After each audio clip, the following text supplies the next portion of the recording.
Good evening. I'm Matt Wagoner. I am the Information Specialist Statewide Lead, Non-Medicaid Resource and Referral. And this evening we have Dr. Devin the Nadcat from StationMD, our friend and resident doctor. Um, we're glad that you have taken this chance to kind of review this video. Dr. Nadcat and I are going to be talking a little bit about the current resurge in Delta and coronavirus and some of the more important aspects of what we can do to kind of protect ourselves and our family members. Um, so, Doctor, why don't you kind of give us some updates since you are the Chief Medical Officer of Station MD? Give us some updates and kind of lead us in this discussion. Sure.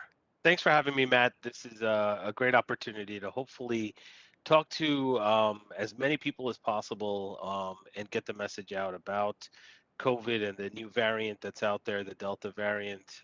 Certainly, Missouri has definitely had its share of infections, and over the past, I'd probably say 6 to 8 weeks, the infection rate has certainly been climbing. And that's entirely due to the new variant of COVID, the Delta variant. So a little bit about, I mean, I think unless you've been hiding under a rock somewhere for the past 18 or so months, everybody kind of knows coronavirus and COVID. Right. It's a viral infection that's very contagious. It shut down the entire world, economically, socially, medically overloaded the system. And it seemed like, over the last 6 months or so, we kind of got it under control. And we can talk about how we did that, but certainly the biggest part of it was getting the vaccine rolled out. As we were vaccinating individuals, more and more infections were occurring. Different variants of the COVID virus were starting to form, and that's basically because as we allow the virus to multiply, or as it becomes contagious to different people, the virus starts to multiply. The more a virus multiplies in virology, there's like a saying: the more of virus multiplies, the more it mutates. Mhm. So replication leads to mutation, and that's what was happening. So the virus that originally started in March of 2020 or January of 2020 then mutated to the alpha variant, the beta variant, and that was like the Brazil coronavirus. The coronavirus originated in India. You hear about all these things. So the Delta variant originated in India, and eventually made its way here, and made it and really started to target the different parts of the country that were the least vaccinated, because that's just an easy target for the virus, right? So and unfortunately, Missouri was one of those states. And what we started to learn about the Delta variant is that it's very, very contagious. It's 2 to 3 times more contagious than the original coronavirus. Also, we started to notice that more younger individuals were getting sick, and this illness was lasting longer than the original virus. So, the first time when we ran into COVID, the first wave, if you want to call it, it was the elderly and the nursing homes that were really the most affected. And the younger individuals, for whatever reason, though they may have gotten infected, they weren't dying as fast as they are with the Delta variant. So that's what makes this even more scary.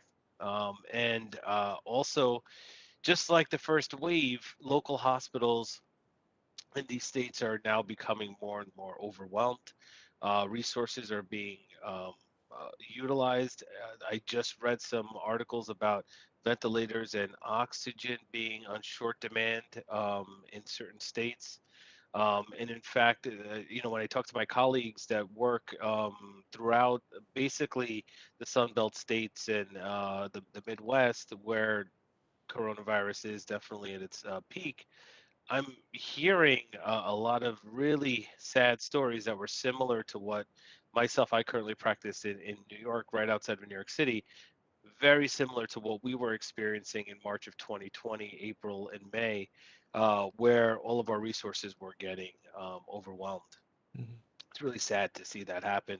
And we know, because we take care of people with disabilities, that our individuals that we take care of are at a higher risk of complications and death due to coronavirus. So we really, as a community, need to understand this and understand how to make sure that we protect ourselves, our families, and certainly the people we care for, because they, really are at a high risk for complications from coronavirus. So that's kind of COVID in a nutshell, the new variant. I hope that kind of introduces the talk the way you wanted me to. Yeah, I think it's good to just kind of get an understanding of what we're dealing with now. We hear the Delta variant, but really don't necessarily know exactly the difference. It sounds like it's affecting the younger population more. Um, are there some different symptoms for the Delta variant that maybe we didn't see with the others? The symptoms, because the Delta variant is still a coronavirus, is very similar. So it's upper respiratory congestion, runny nose, cough, fever. You could have some GI symptoms, nausea, vomiting, diarrhea. You certainly can have loss of taste and smell, like we knew about with the first variant. So the symptoms are very similar. It's just you get the symptoms a little faster, they last Mhm. a little longer, and they can quickly deteriorate. People with these symptoms can quickly deteriorate where they need hospitalization. So, I know I'm painting a really grim picture. The truth is, it is very grim. yeah. But there is definitely much more information available with this wave, much more available treatment options, knowledge about how the virus is spread, and certainly we have the vaccine. So there are a lot more things that we have in our toolbox to take care of people with coronavirus, including the Delta variant. It's just that unfortunately the infection spreads so fast and really gets to so many people that it does overwhelm our ability to take care of individuals and with the Delta variant, with the coronavirus. So it's really, really important to prevent the infection. And that's why preventative mitigation measures are important. So that's a great segue. I mean, talk to us a little bit, Dr. Nadkat, about what are the things that we can do to kind of what is that, flatten the curve? Yeah. Some of the language that we've heard over the last year and a half. Yeah, so when you say flatten the curve, basically it's just a curve where the bottom axis, the x-axis, is time, the y-axis is the number of cases. So when you start to see the number of cases rise over time, the curve starts to develop. And when you flatten the curve, that's low number of cases over time. So that's what you want to see. You don't want to see a high curve. See a high curve, too many cases. So you want to flatten that curve. Now, how do we flatten the curve? Well, there are preventative measures, there are mitigation measures, and then there are treatments. So I'll start off with the mitigation measures. These are things that we have known for centuries, decades, about a century, that really help the spread of any infectious disease. So that's basically distance. So distancing yourself from somebody. The CDC has said between 3 and 6 feet is the ideal distance to keep yourself away from someone. Masking, which in this particular case, because this infectious disease is spread via droplet, you want to prevent the droplets that are in your mouth from going to somebody else's mouth, nose, eyes. I know that sounds gross, but that's how it's spread. So how do you protect yourself? You cover your mouth with a mask so you don't spread it, and hopefully the person you're interacting with is also covering their mouth with a mask as well. So now you have double the protection. And masking is one of the mitigation techniques that is used every single day in every hospital that I've ever been in over the last 20 years of my practice, and that has been going on I'd say for 40 to 60 years now, we know that when you go into an operating room, when you try to do a sterile procedure, you cover your mouth with a mask, and that's because you don't want to infect or effect the person that you're taking care of. So that's a standard, a very routine strategy that we've used in medicine and in public health for quite some time, and that also does significantly decrease the spread of coronavirus, just like any other virus. That's why we saw less flu last time too, last flu season, because we were all wearing masks. And lastly, it's washing your hands, washing common surfaces, keeping those common surfaces clean with antibacterial, antiviral soap, cleaners, wipes, hand sanitizer, soap and water. Washing your hands for 20 seconds at least certainly helps decrease the spread of viruses. Those three things, distancing, masking, and washing, are basically three measures that you can take that are classified into the mitigation category. So, how do you stop the spread? So, if coronavirus gets into your community, how do you prevent 95 to 100% of the population getting coronavirus? That's how you do it. That's one of the preventative measures. It's a mitigation technique that once the virus is introduced into your community, how do you prevent everybody from getting it? That's what you do. You distance, you mask, and you wash your hands.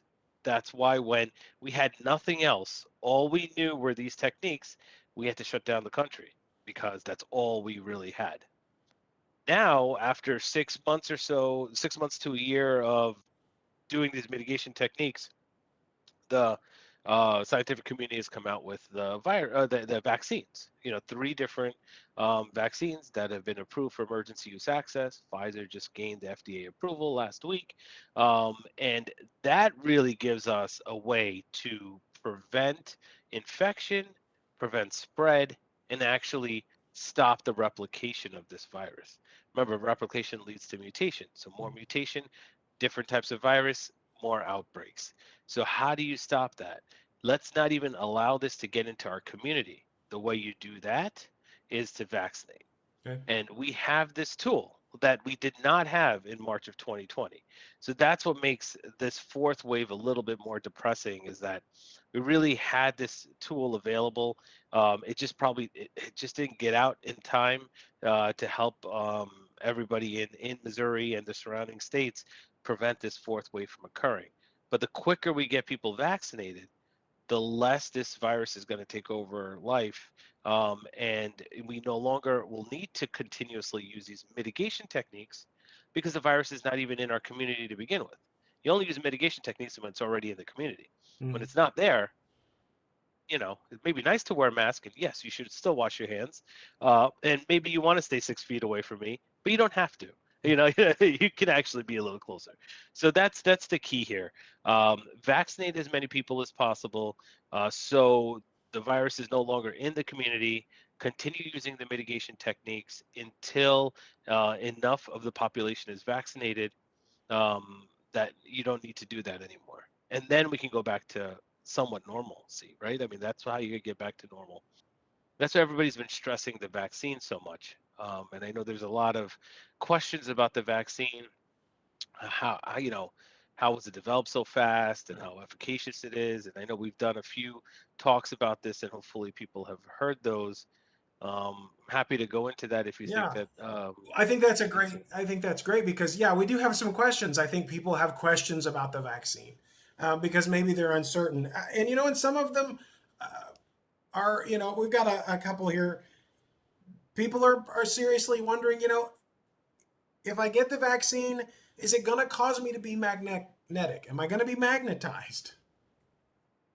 Well, I mean, if you wanted to turn into Magneto, the superhero, for after getting the vaccine, it's unfortunately, I'm here to disappoint you. You're not going to become that superhero. It's not going to work. Not this way. The 1 or 2 doses of the vaccine don't have any heavy metals in them. They do not have any electromagnetic fields. They do not create an electromagnetic field in your body. There's no science to support that at all. So yeah, I know I've heard that before, and it's funny how periodically I hear that over and over again. But that's not the case with any of the three vaccines that are currently available in the United States. So definitely not. You will not become a Will magnet. not You won't become a get magnet. magnetized. No. No, no, not with this. No, not with this drug. Maybe there are other drugs out there, but no, you will not be a superhero. Well, my hopes are dashed. Do any of the COVID vaccines authorized for use in the U.S. do they shed or release any of their components? That's a good question, and there's some confusion there. So viral shedding is the term that's described when you have the virus that's in your nose and in your mouth, and it starts to replicate, and then you spit, right? You get that droplet that comes out of your mouth, and now you're shedding and spreading that viral particle. That only happens when you have live virus in you. So when you have an active infection, you can shed the virus. When you shed the virus, you spread the virus. But the three vaccines that are out there, none of them carry the live coronavirus. So there are certain vaccines, like the polio vaccine, is a live vaccine, like MMR is a live vaccine that actually has deactivated live um, virus that it's trying to immunize your body to. The Mhm. coronavirus vaccine does not have that. So there is no way you can shed coronavirus or anything really when you get that vaccine. So I hope that clarifies it. There's no viral shedding. There's no shedding of any kind. It's the medicine that goes inside of you that allows you to build that immunity and strength against any infection. And then within 24 to 72 hours, depending on the vaccine you get, that just gets flushed out of your system. The medicine goes away. Now, what you're left with is the ability to fight off the infection if you were to get it. Yeah. You know, kind of, going with that superhero theme. Maybe I should have asked it before. Some people are concerned, does it alter their DNA? It's a good question, and I know why people are worried about that is because the first two vaccines that were available were mRNA vaccines. So M messenger RNA, not DNA, RNA vaccines. Two completely separate things. They're both found in your body. RNA and DNA are both found in your body. DNA is inside the nucleus of your cell, and that holds your code, your genetic code. Mm. That is not altered, touched, or in any way manipulated by the vaccine. What these vaccines do is it actually creates a signal to your body, and that signal does get inside of the cell, but does not go into the nucleus. That signal is a protein called messenger RNA, which your body makes over and over again, multiple times a minute. Every time my body has just made numerous amounts of messenger RNA. It's just how it creates the gray hair that I have on my beard, the color of my eye, but that's not your DNA. It's just how your DNA is expressed. So I don't want to get into too many details, but basically they're two different things. The the vaccines inject some messenger RNA, which is code that tells your body to make an immune response, and then that messenger RNA gets excreted out of your body within 24 to 48 hours. And now what you're left with is the immunity that it has built. So any future infection, you no longer will get negative effects from. Very good, very good. So, how about some people ask questions because maybe they'd like to start a family, and so they wonder, if I get the vaccine, is it going to prohibit me from having a child, or starting a family? That's a really good question. My best friend actually called me, who's not in medicine at all, called me and asked me the very same question. He said, should I and my wife get the vaccine because we really want to start a family? And I heard that the vaccine will prevent me from doing that. And I told him emphatically, no, there's no data to support that. In fact, there's no even science to even postulate or hypothesize that something like that could happen. I think there was a little bit of confusion because something about like the protein on the placenta mimicked the mRNA protein, and because of that, there was some false correlation that people on social media and other platforms were kind of saying that maybe there could be some problem with fertility. Well, there is none, because I know many people have gotten pregnant after getting the vaccine. They have reproduced. There's no issue at all that we know of. And I did advise my friend and his wife to take the vaccine, and they both did. And they're currently in the process of trying to get pregnant. So it's not really, it's not does not affect fertility. And on that's in that same line, the American College of Obstetrics and Gynecology released, I would say, 3 weeks ago. I mean, the things are changing so fast, but I think it's 3 weeks ago. They just released a statement saying that people who are pregnant, women that are pregnant, should take the vaccine because the benefits of the vaccine greatly outweigh any risk Mm. of the vaccine, and certainly the risk of getting coronavirus when you're pregnant increases the complications of coronavirus exponentially in the pregnant woman, and certainly you're at a higher risk of losing the baby if you get the coronavirus, and you're at essentially zero risk of losing the baby if you get the vaccine. So they've recommended getting the vaccine during pregnancy, and no, it does not affect your ability to reproduce. Very Um, good. so yeah. So here's a question. If I get the vaccine, am I going to test positive for COVID? Yeah, good. So no, none of the three vaccines we give in the United States um, give you COVID. They actually give you immunity to COVID. So if for whatever reason, after you get the vaccine, a week later, 10 days later, you test positive, it's not because of the vaccine, because there's no COVID in that vaccine. It's because you were exposed to COVID after getting that vaccine. It takes about 2 to 3 weeks to build up your immunity, and you probably caught it right after getting the vaccine somewhere, but it's not the actual vaccine that causes you to test positive. I've had the vaccine, and I've had numerous coronavirus tests. None of them, thankfully, have turned positive. Uh, but that just goes to show that yes, I got the vaccine, but I'm not positive, and you will not be positive as a result of the vaccination in and of itself. I'm vaccinated, and I just got tested last week, and I didn't test positive. So, Good. um, Thank goodness. Thank yeah, goodness. yeah. But can I just comment on that though, Matt?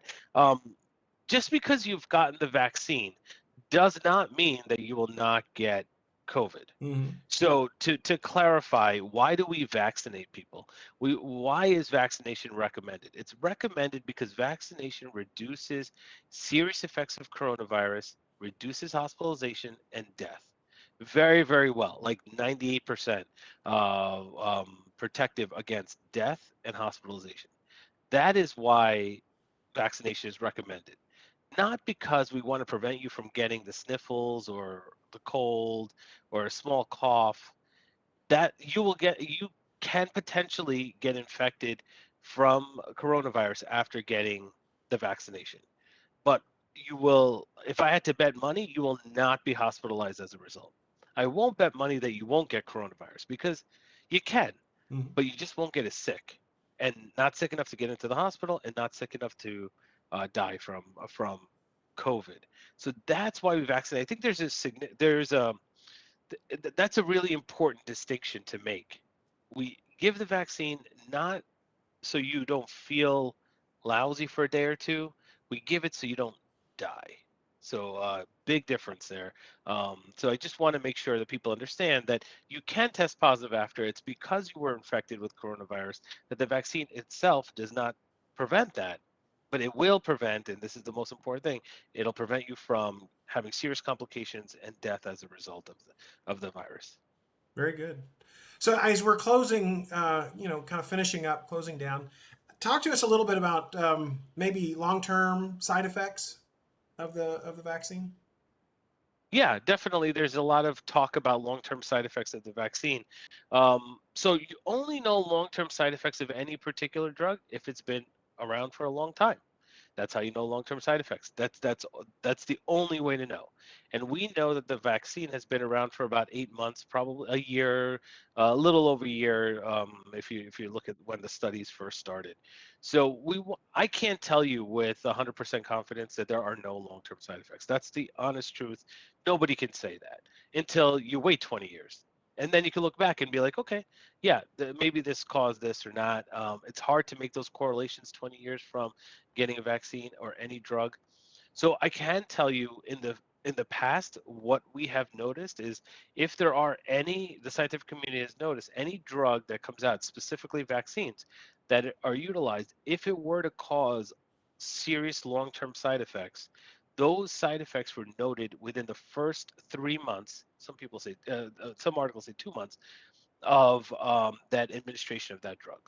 So once you pass the 2 to 3 month mark, the likelihood of long-term effects from the vaccine or from any drug really is low. So that's historically. Now, again, like I said, we don't know long-term because we haven't had the drug around long-term. But we can't wait 20 years. I mean, we can't social distance for 2 decades Mhm. and then say, okay, now guys, it's ready. We can now start vaccinating. We have to start vaccinating soon so we can get back to normalcy. And we know that this drug, this vaccine, is safe. It's safe where it doesn't cause any short-term serious side effects except for severe allergic reaction. There are a few short-term side effects that are reported with some clotting disorders with Johnson and Johnson, inflammation of the heart with Moderna, and Guillain-Barré, which is a neurologic disorder, all of which are temporary. Very, very few deaths as a result of these things. But when we talk about these serious side effects, we're talking like 70 people, 60 people in a population of 350 million vaccinations that were given. No other drug has been given this much.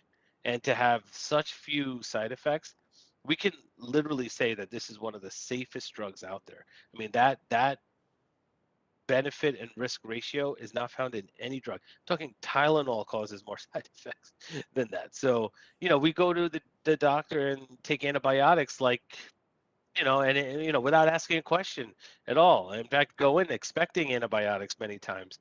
And you'll take 10 days of amoxicillin. There's more side effects to that amoxicillin than there are of the vaccine. So really, when we talk about side effects, it's other than local side effects of the arm and serious allergic reactions, which is a consequence of any medication or anything that you take in your body. Um, there aren't many. I advise my patients to take the vaccine. I've advised my family and certainly myself. I've taken the vaccine because I think that is the best protection against serious illness as a result of COVID. Very good. Well, as always, it's a great pleasure to have you come and speak to us. I feel like you've given us a great amount of information. You've crushed our hopes and dreams of everyone being able to be a superhero, but you know, uh, but that's okay. We'll move on. Um, Yeah, yeah. we'll find some other thing to dream for.